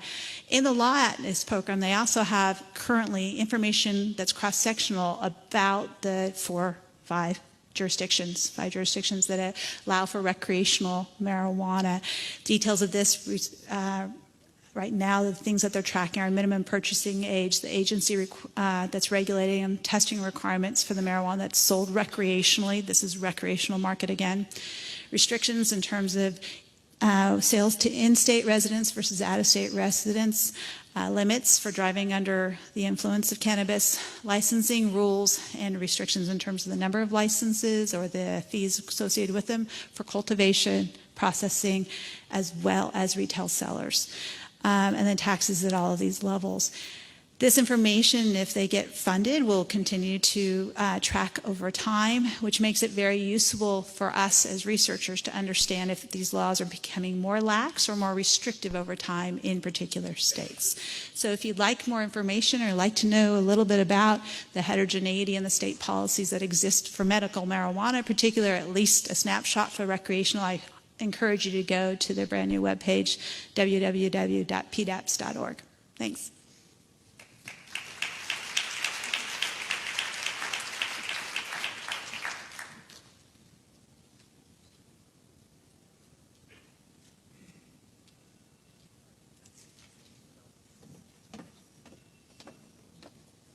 Okay, and the final, again, very brief talk before we get to the question and answer period is going to be by Mike Hilton on recreational use of cannabis to be included in the Alcohol Policy Information System, which is a system that they've had going for quite some time, which Mike will describe to you briefly, and is being adapted now to include marijuana laws.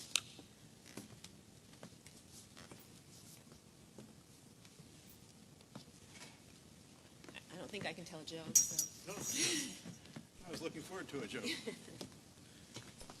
Hi, I'm Mike Hilton from NIAAA. I'm the Deputy Director of the Division of Epidemiology and Prevention Research, which means I'm not a neuroscientist. In fact, I'm from the other end of the farm, the behavioral end of the farm rather than the biomedical. But I'm also the manager of the APIS system. And I want to give a short talk here to emphasize two main points. First of all, that we've decided to include recreational use of cannabis in the APIS system. And secondly, I want to give you a look at the issues that we will cover. So the APIS system, that's an acronym standing for Alcohol Policy Information System, is a system which codifies the law in 35 different policy areas. We call these policy topics. So every year it goes through the law, state by state, year by year, and codifies the status of the law in all 35 of these topics that pertain to the use of alcohol and the various ways that it's regulated in the states. And here, for example, is one of the topics. This is on what we call use-lose. These are provisions for losing your license if you're an underage person in either possession or consumption of alcohol. And it shows certain details, such as whether the sanction is mandatory or issued at judicial discretion, what the age limit is, what the suspension period is. and so forth. Now, the purpose of APIS is to support studies like this. This is a study of 2 tax changes that occurred in the state of Alaska. It comes from Alex Wagner and Mildred Maldonado Molina, and it shows that the rate of mortality from alcohol-related causes changed in reaction to 2 tax increases that occurred in the state of Alaska. The dependent variables used in these kind of studies can vary. They can be mortality, they can be treatment admissions, they can be vehicle crashes, they can be arrests for underage drinking, and so forth and so on. The big news, of course, as other speakers have mentioned, is that there is a great sea change coming in recreational marijuana. We have 4 states in green plus the District of Columbia that have already legalized it. Other states in purple are coming. The ones in hashed purple have bills before the state legislature. And that, of course, is the social development which is really animating this whole conference, is what should research do to anticipate and respond to this trend. So because of that, we have decided to include recreational use of cannabis as a new topic in the APIS system. Now, this is a bigger challenge than you might think, because you might think that all we have to do is look at the law in 5 states, code what we see, and then as other states come online and add different features, we would add those to our coverage. But it's much more difficult than that, because APIS is a platform, as I said, for doing studies like this, and it has to have a set of codings that are consistent across states and are consistent from year to year. So we have to lay out a template at the beginning, before the states have really passed all these laws, that capture what we think are all the important public health features of it. And we have to keep coding them consistently, and we have to have well-documented materials to define our coding rules in order for the APIS system to work. So how do we go about it? We started out with something that is called the Cannabis Policy Taxonomy. And this is modeled on something we did for alcohol. It now appears on the APIS website. It's a listing of all of the various policy features you could imagine you'd want to track if you had all the money in the world. And in fact, these are all of the things that people in Washington and Colorado will call up and say, how do we do this? How do we do that? So there's cultivation, there's packaging, there's product types that are allowed. There's whether local control will exercise many powers. There's a promotion, a minimum retail price, and on and on and on, furnishing to underage persons, false ID laws. There's actually 5 more pages of this thing.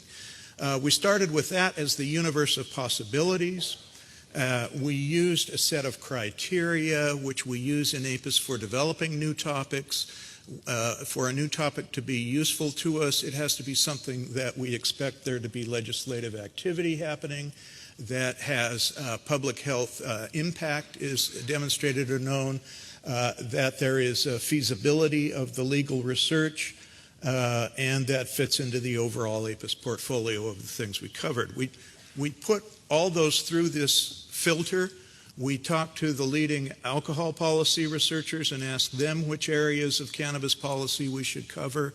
We reached out to Rosalie and some of the drug policy researchers and asked them for their advice, and the NIDA staff.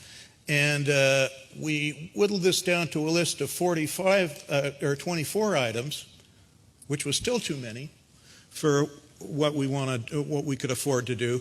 And so we finally come down to these items here, and this is the second takeaway from my presentation today. These are the things we're going to cover in the new APIS policy that we're going to roll out, and we're going to roll it out maybe June, July, or something like that. So we're going to cover taxation. Many of the talks have talked about how important that is. Underage restrictions. You know, I almost decided not to do this because it's going to be the same in every state, but you can't have this policy without having that. Driving under the influence, cultivation, rules governing the retail outlets and licensing, whether there's on-premises consumption, the types of products, the pricing controls, whether there is local authority which might erode the impact of law on a statewide basis. In other words, if there are substantial local authorities to act differently than what the state will have, then the variable isn't really a useful variable at a statewide level. And also who will be the primary state agency charged with this kind of regulation, as Stanton pointed to in his speech. So that's what we're going to include. But there is a caveat, which is this is what we intend to do. We think it's feasible. The work is underway. But there are a couple of things that could undermine it and disrupt it. So I don't want to completely guarantee we'll cover all those things. It could be that sub-regulatory administrative decisions that don't rise to the level of a piece of legislation or a codified regulation is where the legal action really happens. And if that's the case, then that kind of decision-making kind of takes place at a level below the radar screen of APIS, and we can't cover it through our methodology. Or if local authority procedures are so widespread that they would really undermine the validity of a statewide coding for having or not having a certain provision, that would undermine it. Or finally, if case law undermines what is said in the statutes and the regulations, we wouldn't cover it. But we're far enough along that I don't think any of those things will happen, and we've got this system that we're going to roll out pretty soon. Where might this go in the future? We all recognize that this is just sort of the first bite at the apple. These are some of the features that didn't make the cut that we decided not to include, and I think all of you would agree these would be also very useful things to track. So maybe the next cut is to add these things into the system if resources allow. This is an expensive proposition, and if we keep adding to it, it would cost a lot of money. But ultimately, you would have to develop a marijuana policy tracking system as big as the APIS system is itself, because there's as many features and pieces of it out there as there are for alcohol policy. So at some point, in my view, the world needs to keep going in that direction until we develop something rather large. That was going to be the end of my talk, but you know, I didn't have the slides that said what do we know already and what didn't we know. So I want to just give a little extra. What do we know? We know that public policy can affect levels of adverse consequences that adhere to the use of legal substances. And we also know that scientific research can influence public policy. It's not always determinative or decisive, but it helps. What do we need to know? We need to know this. This isn't just made-up chart. We need to know what the impact of legalization of recreational marijuana use on adolescent brain development is. And that's my message to those of you who are neuroscientists. That's the study we need to do. If you want to do a high-impact study, design that one. Thank you very much.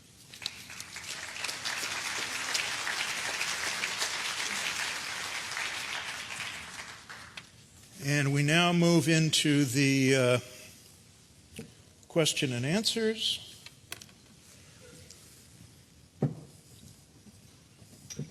Which I imagine will be substantial because there's so much interest in this topic. So if there's something written like, well, that means there was more than one of those questions, but they're in priority orders. Priority order, great.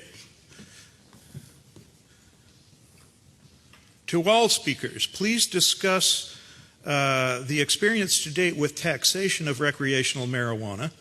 What do we know about the effects on use or problems, on incentives for illicit production and sale, and on public revenue? And what do we need to know on these taxation issues? Okay, that's about a 90-minute question. What do we know? We know that all of the current taxation systems that are being put in place in the states are completely wrong and inadequate. They're either based on a percentage of price, which goes to zero as price goes to zero, as it will, because the stuff doesn't actually cost anything, or they're based on an ounce, which encourages the production of super pot. The only rational basis for taxation is THC content. You're going to have to test it for THC content anyway for labeling purposes. Putting taxation on the labeled THC content would set up a system of competing incentives, since all the labs now cheat. That is to say, every lab you talk to tells you that every other lab cheats by overstating the THC content, because that's what the customers want, and therefore that's what the processors that are paying for the lab work want.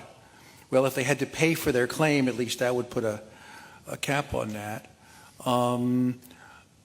We don't have very good elasticity estimates, but I don't think there's any doubt that keeping cannabis at something like its current illegal price would cut consumption very substantially compared to letting it fall to a tenth that price, which is the way I think it'd be going. Because it's so cheap to produce legally, I don't believe for a second that the illegal market can compete, as long as the prices are comparable. People are going to want labeled and tested product. So as long as you don't get too greedy, I don't think there's a problem. Colorado and Washington, the continued illicit market got blamed on taxation when it was really the fact that the state hadn't licensed enough production capacity and there were shortages. So I think the target ought to be to keep the price of a milligram of THC something like its current level. Roughly, that's going to be $100 a gram of THC. You could do that as tax, which you probably want to collect at the farm gate to avoid diversion, or you could simply set a total THC production quota for the state and auction off those production rights, letting the market set the price. Either way, you're going to get more or less the right answer. If I could add a little bit to that, what Mark's, I think, forgot to mention, and that's because he spends so much time thinking about that, is taxation decision is not an isolated decision. It's not an independent decision of the design of the industry that you're thinking about it formulating. And here's an example for why. The state of Washington decided in passing its law it was going to implement a 25% tax on the cultivators, on the processors, and on the retail sales. So that would have meant a pretty high increase or a sustained price for the price of marijuana, basing it at all three levels of production. What it in fact did was led to vertical integration of the industry, because there was no rule inside Washington that they couldn't vertically integrate as a way of tax avoidance. So when you think about these systems, you need to be thinking about all aspects of the system and not just one aspect. Is taxation effective at generating revenue? Yes. Has it gotten rid of the black market? No. Are people responsive to those changes to change in price that we anticipate? Have prices changed? We haven't seen huge increases or decreases in the price of marijuana yet in legalized markets yet. But as I mentioned, stores at retail. At retail. We're seeing it at the farm At gate. the wholesale level, we've seen enormous declines in the price, and that was also true under medical marijuana. So the question is, what stopped them from getting passed on to the consumers? It's an unfolding story. The next question is for Dr. Glantz. Marijuana, if smoked, can cause cancer and heart disease. The question says, what about via other methods? I think they mean, what are the health risks associated with other methods such as vaping? Well, I think the short answer to that is nobody knows yet. That's why we need research. The issue about vaping is a very hot issue in nicotine, and my guess is that probably the vaping products, these cigarettes, probably are causing less cancer because they deliver much lower levels of carcinogens because there's no combustion. I would expect they're probably going to be causing almost as much heart disease and non-cancer lung disease, because the way they work is by generating an aerosol of ultrafine particles like a cigarette. It's just that the aerosol is generated by heating the fluid rather than by burning burning the tobacco, and those ultrafine particles trigger inflammatory processes and are related to heart attacks and non-cancer lung disease. That's something, there's a lot of research underway right now in terms of looking at e-cigarettes, so I think we're going to have better empirical data on that probably within the year. But I think that for e-cigarettes, they're definitely less dangerous than cigarettes, but they're probably, my guess is in the end they'll probably be a third as bad. But the other thing that's very important in cigarettes, and I wonder if it's going to happen when you're looking at marijuana, is actually the most dangerous thing about an e-cigarette is that it keeps people smoking cigarettes, because the smokers who use e-cigarettes are a third less likely to quit smoking, and so they maintain dual use. And so the question, I think, in thinking about this in the marijuana context, and also looking across the products, because especially with kids, they're using all this stuff. They're smoking marijuana, they're smoking cigarettes, they're using e-cigarettes, they're using e-cigarettes for hash oil, and so it's the question is, what are the interactions? And the other kind of epidemiological question, in listening to the earlier presentations, there was a lot of concern that it's very hard to get marijuana-only users, and so it's hard to pry apart the competing effects of tobacco and marijuana. And I think from a scientific point of view, that's true, although as tobacco use keeps going down and marijuana use goes up, well, it'll be easier. But I think it's important that the epidemiology and the other science be based on what the actual use patterns are out in the real world, rather than, which is messy, as we've heard. But I think that's more meaningful in terms of both risk assessment and policy making than just looking for these very pure exposures. That one of the reasons that the research, for example, on the effects of e-cigarettes on heart disease have moved slowly is because all the different groups trying to do that work, including us, are having a hard time finding people who are just using e-cigarettes. A question for anybody. What three policy changes could the DEA make that would have the greatest impact on facilitating medical research? Or alternately, what could be the number one change that the Department of Justice could make to facilitate research? Well, number one has to be breaking the monopoly on production of research cannabis.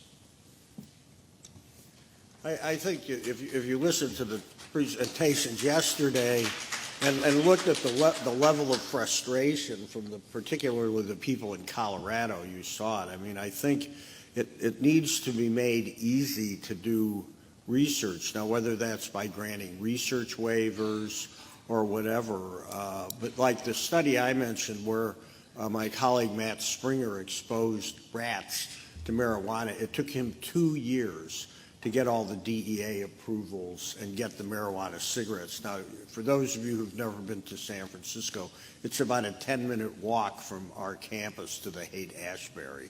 And he could have gotten the probably more relevant marijuana to study a lot faster and cheaper by walking down the street.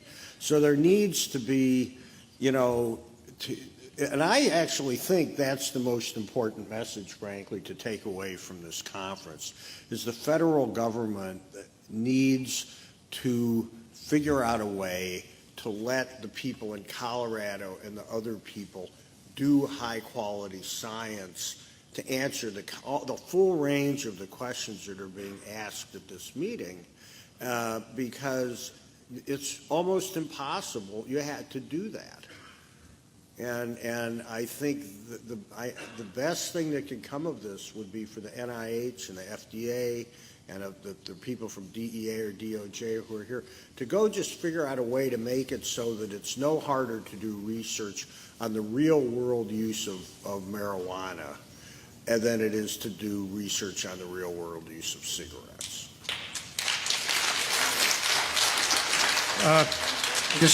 Just one specific about that. Just opening up different avenues for producing herbal cannabis research doesn't get us very far as the market shifts radically toward vaping, right? So some version of hash oil, butter, shatter, whatever, has to be available to researchers, or we can't do research on the stuff that people are actually using more and more. The next one is for Dr. Pacula. Please comment on the policy for medical monitoring by specialists in conditions for which medical marijuana is indicated or being used. What are the requirements for physician education, et cetera, for these medical monitors? This is actually a very new area in the state medical marijuana laws, and it wasn't very common in most of the early ones. It's actually just only recently being raised in a few of the state policies more recently that are also integrating medical marijuana as part of the prescription drug monitoring program. So they're adopting what Herb Cleaver and his colleagues have talked about, a more medical model for medical marijuana policies per se. It's not an area that I have been paying attention because I started doing this back in 1990 with decriminalization. I think it's something that we need to track considerably more. The idea that doctors are actually being encouraged to monitor is a very, very good idea for anything we consider a medicine. For all, how can Marron, which is synthetic THC, be a Schedule III drug and marijuana a Schedule I drug? Well, that's obvious. We all know that the higher the THC content of a cannabis product, the more dangerous it is. So naturally, the most dangerous form is the one that's legally available. Why is that complicated? Thank you. For Dr. Pacula again, as it relates to caregiver, and another caregiver question, caregiver and patient interaction, are caregivers crucial partners in the medical cannabis program? And if yes, what training model would you recommend? We kind of touched on that earlier. I'm an economist and not a doctor, so I would never pretend to have a real answer to that. The caregiver model emerged as a way to work around the federal prohibition. It's a historical artifact. Whether or not it's a good model going forward as new states are adopting new policies is a wide open question in my mind. Now that we have alternative models that are based more on a clinical relationship with a doctor, with the drug being dispensed in a way that's being tracked like any other pharmaceutical substance. Is that more restrictive? Yeah, if you wanted just to go get pot down the street for your headache. But if you're somebody who's suffering from migraines regularly and you want to know if there's possible interactions of what you're taking with all the other stuff that you've been trying, talking to a doctor is usually the best place to start. So I think the caretaker model is a historical artifact that it may or may not be part of the future development of this policy, depending on what happens with both legalization and the promulgation of new laws that are more medically minded. I mean, the problem physicians face is that the basic research hasn't been done, right? So I mean, it would be absurd if I went to an internist and she said to me, you have an infection. I believe that antibiotic might be good for infection. I recommend that you take some antibiotic. Right? That would not really count as medical practice. I expected a prescription for 100 milligrams of amoxicillin 3 times a day with meals for 7 days. Right? The problem with that for cannabis is that nobody knows what strain of cannabis might be useful for what condition. So I think the docs are a little buffaloed here, and that's part of the reason that you don't have respectable docs writing recommendations. They don't know what to recommend. I think the key professional players here might turn out to be the retail clerks, right? The people who are now bud tenders. Why not require them to have pharmacology training and substance abuse prevention training, and give them a professional responsibility to give good advice rather than commercially maximizing advice? We might have actually found a use for all the training we now put pharmacists through to turn them into retail clerks. Well, you know what? One other thing. When I look at the marijuana market, it really reminds me a lot of the nutritional supplements market, which is this completely out of control, unregulated,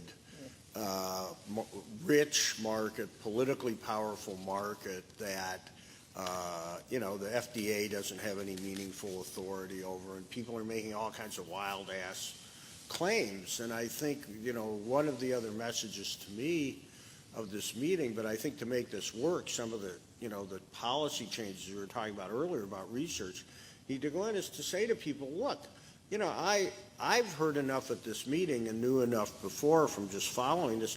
I believe that there are some therapeutic benefits for some diseases of using some of things which manipulate the neural systems that you've been talking about.